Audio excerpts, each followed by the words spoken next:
أعوذ بالله من الشيطان الرجيم. بسم الله الرحمن الرحيم. الحمد لله رب العالمين، والصلاة والسلام على أشرف الأنبياء والمرسلين وعلى آله وصحبه أجمعين.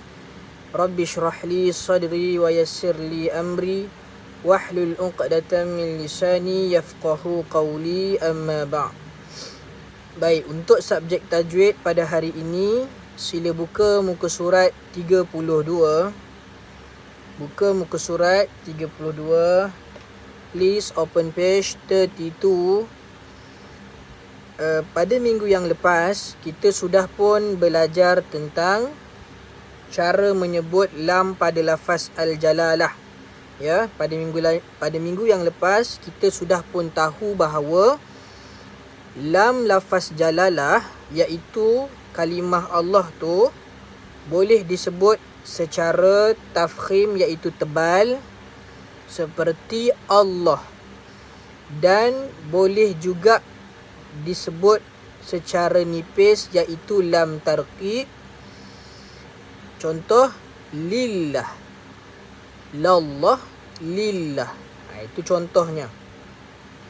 Baik, itu pada minggu yang lepas. Pada hari ini kita akan masuk, kita nak belajar tentang apakah itu lam tafkhim. Apakah itu yang dimaksudkan dengan lam tebal, lam tafkhim ataupun tebal. Baik, jadi tengok muka surat 32. Ustaz besarkan jap. Okey.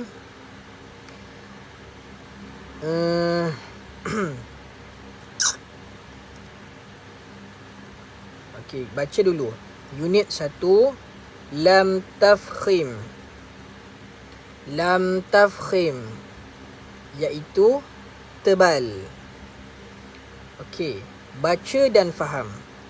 Kita baca dan kita akan cuba fahamkan. Okey, cuba tengok kotak warna putih. Ustaz baca, kamu ikut juga dekat rumah. Lam pada lafaz al-jalalah dibaca tafkhim, iaitu tebal, sebelumnya huruf yang berbaris atas atau baris depan. Kita ulang balik. Lam pada lafaz al-jalalah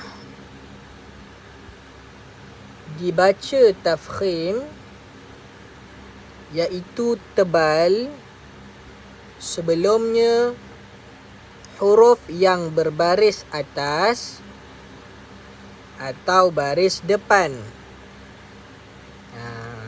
Sekarang dengar. Kita dah baca, sekarang kita nak cuba fahamkan pula apa yang kita baca. Okey, lam lafaz jalalah, iaitu perkataan Allah ni. Tengok skrin Ustaz. Perkataan Allah ni, ini namanya lam lafaz jalalah lah. Lafaz jalalah tu Allah. Lam lafaz jalalah tu lam yang ada dekat lafaz Allah ni, yang Ustaz tunjuk ni, kan ada huruf lam. Inilah lam lafaz jalalah. Ustaz dah terangkan hari tu. Baik, perkataan Allah ini ataupun lam pada lafaz jalalah ini dibaca secara tebal, dibaca secara tafkhim, iaitu tebal. Kenapa? Kerana dia kata sebelumnya huruf yang berbaris atas atau baris depan. Maknanya, kalau huruf sebelum perkataan Allah ini baris atas, ataupun tengok skrin, perkataan ataupun huruf ataupun baris sebelum perkataan Allah itu baris depan, maka perkataan Allah tersebut perlu dibaca secara tebal. Ya, bila sebelum Allah baris atas ataupun sebelum perkataan Allah baris depan, maka kena baca secara tebal. Boleh faham? Ya, Ustaz ulang balik. Sebelum perkataan Allah, sebelumnya huruf berbaris atas ataupun sebelum perkataan Allah itu baris depan, Kedua-duanya kena baca secara tebal. Baik, contohnya apa? Cuba tengok.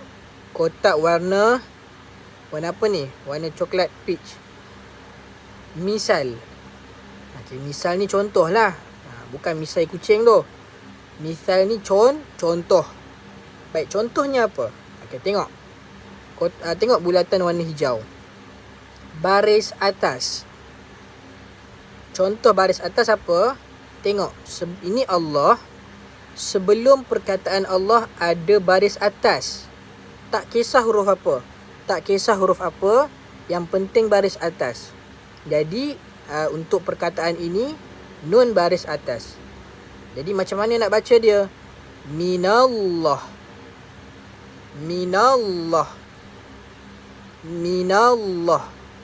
Kena Allah tu kena tebal.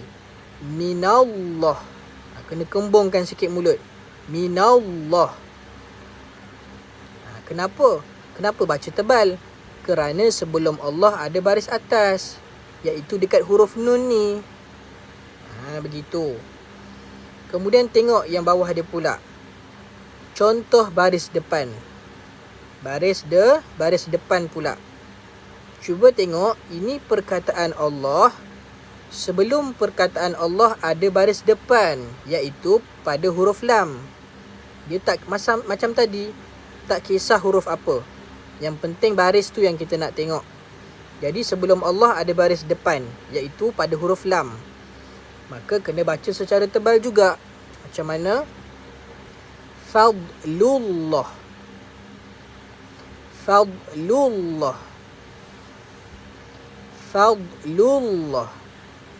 Kenapa kita baca lullah? Kenapa tak baca lullah? Kerana kita kena baca secara tebal. Kena kembungkan mulut. Lullah. Kenapa kena baca secara tebal? Kerana sebelumnya ada baris depan. Macam tu. Ingat, bila sebelum Allah ada baris atas ataupun baris depan, maka perkataan Allah tersebut kita perlu baca ia secara tebal. Contoh macam tadi. Minallah. Cuba sebut. Minallah. Fadlullah. Minallah. Fadlullah. Macam tu. Jadi inilah maksud lam tebal. Inilah maksud lam tafkhim. Apa dia? Lam pada lafaz jalalah dibaca tafkhim, iaitu dibaca tebal, kerana sebelumnya huruf yang berbaris atas atau baris depan. Begitu. Boleh? Baik. Jadi pada hari ini kita telah pun belajar bahawa tentang maksud lam tebal, tentang maksud lam tafkhim. Maksud dia apa? Lam tafkhim tu maknanya lam pada lafaz jalalah yang dibaca secara tebal, kerana sebelum perkataan Allah itu ada baris atas yang Ustaz tunjuk ni, ataupun sebelum perkataan Allah itu ada baris depan. Itulah maksud lam tafkhim. Jadi dekat rumah sila baca balik dan juga hafal lah maksud dia. Kalau tak hafal macam mana nak ingat? Jadi pada minggu hadapan pula kita akan belajar tentang contoh lam tafkhim. Nampak ni banyak dia bagi. Ada 1, 2, 3, 4. Untuk baris atas ada 4. Untuk baris depan ada 6. Total ada 10. Ada 10 contoh yang kita akan baca pada minggu hadapan, insya-Allah, yang kita akan baca. Dan kita akan fahamkanlah kenapa dia dibaca secara tebal. Begitu. Jadi untuk kelas hari ini, setakat ini sahaja. Ustaz akhiri dengan lafaz Assalamualaikum warahmatullahi wabarakatuh.